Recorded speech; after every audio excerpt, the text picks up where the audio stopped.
Hey folks, I'm Owl, this is Yarn Owl Reads, and this is a very different setup.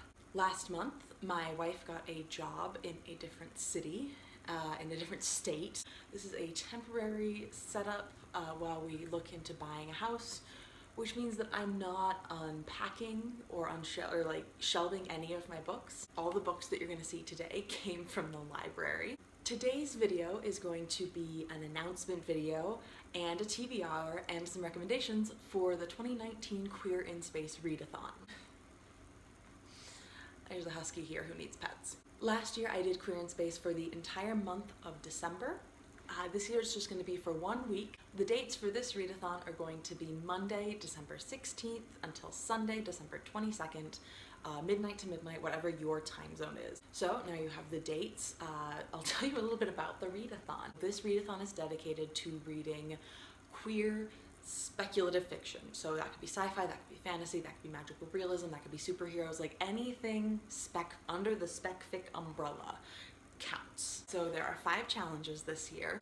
The first is to read a book that is written by a person of color or in some way created by a person of color, artist, illustrator, or if you're doing graphic novels, one of the creators is a person of color. The second challenge is that there are stars on the cover. The third challenge is a backlist title, so anything with a 2018 release date or before. The fourth challenge is non-human main character, and the fifth challenge is own voices representation. So I'm going to go through those all again, and I'm going to tell you what I plan to read for that challenge, and then I'm also going to show you some other options. This is absolutely not a definitive list, and if you have other recommendations for challenges, please feel free to leave them in the comments below, or DM me, find me on Twitter, Instagram, and I will throw together more of a list that I'll put on the blog. First challenge is author of color. I will be reading Pet by Akwaeke Emezi. Oh, you cannot even a little bit see that. Okay, there you go. I'm gonna see if I can change the lighting situation 1 sec. Pet is about, oh my god, I actually don't know that much about what it's about. I've seen it on Cece's channel, Problems of a Book Nerd. Link it all down below. But it is about a black trans girl, and the author is a black, non-binary human. There are no monsters anymore. Oh, that's right. Okay, so there aren't monsters in this world, but there used to be. And then Pet is not the main, okay. Backing up. Jam is the main character. She has a best friend named Redemption. And then Jam meets Pet, who, I don't know if this is Pet or Jam, I'll find out. But Pet is a monster hunter. Oh, no, that is not Pet. Pet is a creature made of horns and colors and claws. Sort of fantasy-esque. I'm really excited. It's also not super long. Only 203 pages, so perfect for a week-long readathon. Week-long readathon. Some other books that you could read for this challenge are The Grief Keeper by Alexandra Viasante. This is about a girl who can swallow grief or take on other people's grief. That's going to be a little bit of a darker one. She agrees to become a grief keeper, who is someone who takes the grief of another into her own body, relieving them of their pain as she lives through it. So this is sort of a magical realism fantasy sort of story, and it looks like it's going to be really hard-hitting. It is very much about grief. Another one you could read for this is featured author from last year, C.B. Lee's Not Your Sidekick. And if you've already read Not Your Sidekick, you could continue the series into Not Your Villain, or the one that came out this year is Not Your Backup. This first book is about Jess, who her parents are both superheroes, of her town, and she has no powers, and is no, it's fine, not a big deal. She ends up taking an internship with the town's super villain, so like her parents' nemesis. And also there's a pretty girl there, and it's just really adorable and fluffy, and I highly recommend this whole series. And it is written by C.B. Lee. She's first generation Asian American. The second challenge is to read a book with stars on the cover. This doesn't have to be a sci-fi or space-based. Anything that shows the sky and has stars on the cover counts. I actually had a lot more trouble with this than I was expecting. What I will be reading is I Hope You Get This Message by Farah Naz Rishi, and that is a book about 3 teens, like right after they've found out they have like 7 days before aliens destroy the planet, I think is the concept. One of those teens, at least one of those teens, is queer. Another one that would count for this is Behind the Throne, there we go, by KB Wagers. This is the first in a space opera series. Main character is Hale, and she is a gun runner, and she just found out that, or I don't know if she just found out, if she's already known, but she is the heir to this empire. And she now has to, I'm not sure if she's deciding whether or not she's gonna take her place as part of the empire, or like ruling the empire, or if she just discovered that and then has to decide what to do. I'm not quite sure. To the shock of no one, I don't actually know a lot about a lot of these. I'm not good at books. Why do I have a booktube channel? Nobody knows. So those are the only two I was able to find for that. There are definitely others. Lauren James has one of her sci-fi books is queer. I will put it up. Hi, kitty. And it's the second one in a series, so like, you know, you get to figure out how that's gonna work. But it has stars on the cover, and I know there are others. These are just the ones I came up with right off the bat. The third challenge is to read a backlist title, so 2018 release or earlier. For that one is I'm actually going to be reading Behind the Throne by KB Wagers. I just didn't have anything to show you in the stars on the cover category, so. Other options for this, you've got Summer of Salt by Katrina Leno. This is about a queer girl who lives on a little island, has never left this island. People flock to this island every year. Flock. You'll get it in a second. Come to this island every year because there is a very famous bird who comes only in the summer. Content warning for sexual assault. To me, the tone was a little bit Anna Marie Meckelmore. It is also, it very much reminded me of Practical Magic, that sort of feeling. If you've watched Chelsea Darling Reed's channel at any point in the last, I think, 2 years, you will have heard of this. So you got some magical realism happening in here, in that they are pretty sure, or that's part of their family legend, that one of their ancestors is this bird, like she turned into this bird. And that's all part of it, so it doesn't have to be like super sci-fi fantasy, SFF, speculative fiction. It's just like, it can just have the littlest element, just whatever you think counts. Another backlist is The Disasters by M.K. England. This is as spacey as it gets. The main character of this has gone to apply for like flight school for the government and does not get accepted. And then meets a bunch of other people and shenanigans ensue. This is one of my favorite books of the year, and we will be talking about it a little bit more later. And the last one I'm going to recommend for backlist is Sawkill Girls by Claire Legrand. This is a book about 3 girls who live on an island, queer island vibes. This has a very, very different tone. This is much darker. Also, content warnings for like very sexual assaulty vibes through some of it. For specific content warnings, let me know what you need. You've got 3 characters. One just moved to this island after the death of her father, so she's working through grief and is also trying to figure out part of the mystery of this island. Main character number 2 has lived on this island for years, and her best friend went missing, and so that's part of this mystery. She is convinced that the Mortimer family, who seems to sort of run the island, or own the island or whatever has something to do with it. The third character is Val Mortimer. She is the youngest of the Mortimers. She has lived, like, her and her family have lived on this island for forever, and she is also very much wrapped up in these disappearances. So, this is dark, this is lovely. I'm a huge, huge fan of this book, and the two, Marion is the first character. She is pan, bi, queer, somewhere in there, words aren't used. Zoe's the second character. She's black and also asexual. And Val is the third character. She is queer.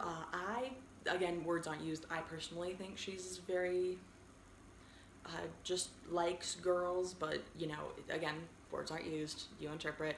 There is a female-female relationship in here, and there is a relationship for the ace girl, which just, like, meant a lot to me as an ace person. The fourth challenge is to read a book with a not entirely human main character. Again, this can be very broad. For example, you could consider Sawkill Island to be a character here. Let's talk about what I will be reading, and that is Crier's War by Nina Varela. This is about a world, I'm gonna stop holding this up because that glare is just not okay. So this is a world in which humans have humanity has sort of been taken over by AIs and robots, cyborgs maybe?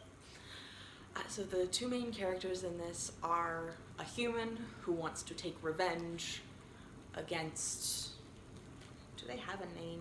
The Autome. So Alea wants to take revenge against the Autome. She is human. The other main character is Crier, who is an Autome, and they, I think, end up having a relationship. I know it's FF, there are queer people, and I am very, very excited to be reading this. Some other books that you could read for this is a stretch, but I really, really wanted to include it because it was one of my favorite books of the year. We've got The Luminous Dead by Caitlyn Starling. You could argue, there's only two characters in this, and both of them are very human, but you could argue that the cave is a character. And I would buy that. You could absolutely read this for this challenge. The concept of this is that Gyre is a caver on another planet. She wants to get off of that planet, and to do so she has to take this really sort of sketchy, risky job that pays a lot. Like, all she has to do is complete this job and she'll have enough to get off of her planet. So she's the main character. The only other character is her handler, who is not there. She controls Gyre and communicates with Gyre through this exosuit, which you could also argue that the exosuit is a character. This is a fascinating thriller, horror-tinged sci-fi. I highly, highly recommend it. If you want to know anything else about it, I have a review over on Goodreads. You could also read The Fever King by Victoria Lee, or one of the Runaways comics. This one is Pride and Joy, and it is by Brian K. Vaughan, with pencils by Adrian Alfona, inks by David Newbold and Craig Young, colors by Brian Reber. Both of these are contemporary and deal with some sort of, the person is a little extra human. With this one, I think that he undergoes an experiment and now he can do things, or he can do things and therefore he's undergoing experimentation. And this one, Runaways, is a Marvel comic book. So these are superheroes. That's my idea of not entirely human. Those would both work. Another one that would work is All Systems Red by Martha Wells. This is the first in the Murderbot Diaries, so you could read any of them for this challenge. I love the Murderbot Diaries. It is one of my favorite series. I might reread this if I have time, because, like, it's really short. Except I'm on the third one. I've been rereading throughout the year, so I might reread the third one just because it's short and it's fun. But this is about Murderbot, which is what it calls itself. Murderbot is the main character and has hacked its governor module, so the company that owns it and is supposed to be controlling it can't actually really control it, so it could technically, like, go on a murder rampage and take over the world. but it doesn't care to. It just wants to watch its media and not be bothered. It's actually officially called a sec unit. It is rented out to companies who are out doing exploration, and so it is, something goes very wrong with the current project that it is assigned to. And it goes from there. It's a 4-book novella series. There is a 5th novel coming out next year called Network Effect. I'm very, very excited, and I love murder bots, and so this is the perfect sort of read for this challenge. 2 more that I have for this, and one of them is actually a horrible idea, but I saw it and I couldn't help grab it. The second to last one that we're going to be talking about is Honor Among Thieves, which is by Rachel Kane and Anne Aguirre. I can't tell you much about this one because I haven't read it yet. It is about teenagers, at least one of whom is queer. I think several of whom are queer. And I believe there's polyamory rep, but like not actually on the page. It's not actually stated. Ooh, another good backlist one. Sorry, going back to backlist, another good backlist one would be Strange Grace by Tessa, Bratton, which was one of my favorite books of last year and definitely has polyamorous rep. Speaking of more backlist polyam rep, you've also got Melinda Lowe's adaptation. No, I don't remember if the first one is adaptation or the second one, but the books in the series are Adaptation and Inheritance. This is a Melinda Lowe sci-fi series that came out years ago and is, I think, my favorite of her works. Like, Ash means a lot to me. Ash is also a backlist title that you could use. Anyway, I'm getting distracted. Melinda Lowe, read her books. I know that this is queer. I know it takes place on a spaceship, and that spaceship is maybe like a sentient whale creature? I don't actually know a lot about this. Yeah, there's a race of sentient alien ships. Oh, this starts on Earth, but she ends up leaving Earth. Oh, so maybe the relationship is between her and her ship? I don't know. I don't actually know anything about this other than that it's queer and sci-fi. And finally, what might not be a great pick for a week-long readathon, we've got Priory of the Orange Tree by Samantha Shannon. Again, have not read this, but I'm pretty sure that there are dragon characters in it, or like, and or witches. I'm not sure. If you consider the character to be non-human, then you can absolutely counter for this. And finally, for Own Voices rep, I will be reading an arc that I have of Spell Hacker by M.K. England, which comes out in January. This is my only read that has to be visual. All the rest could be audiobooks. Reading visually has not been going well, so I'm just giving myself the whole week. So yeah, that's what I'll be reading for that. Again, a theme of this video, I don't really know what it's about other than it is queer and sort of fantasy. There's magic involved. The tagline is one last heist, famous last words. So it's like there's heist and there's magic, and the relationship in this book is female and non-binary person, and M.K. England is non-binary. So this is Own Voices rep.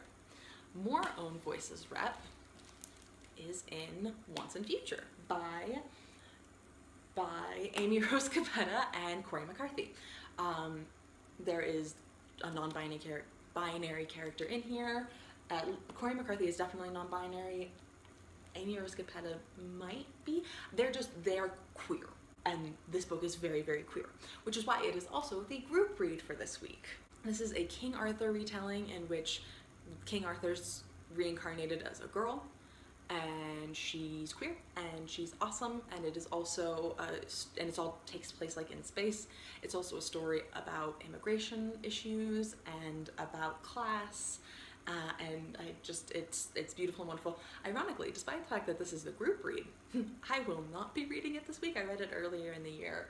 If I can squeeze it in, I will, but I don't think I'm going to get the audiobook before the week is up. But regardless, this is the group read, and I am happy and thrilled to be able to talk about it with other people. I love this book so much. So I was thinking about putting together a Discord or some sort of group chat on Twitter. If you guys want to discuss this as a group, let me know if you want to be part of that and if you have preference for what platform it ends up on. And then another cool thing, another good thing about these is that a lot of the books can count for many challenges. Please feel free to stack up.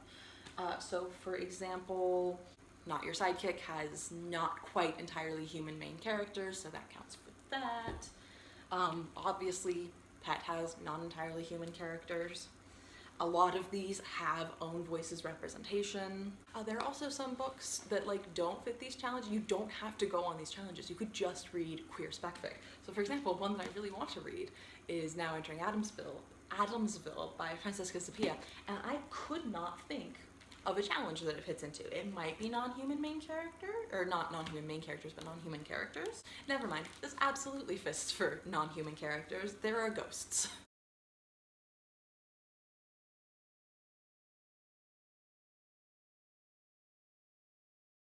And that's about it. The last thing I want to talk about is the giveaway, and that is going to be for The Disasters by M.K. England. Again, this was one of my favorite books that I read this year. It came out last year.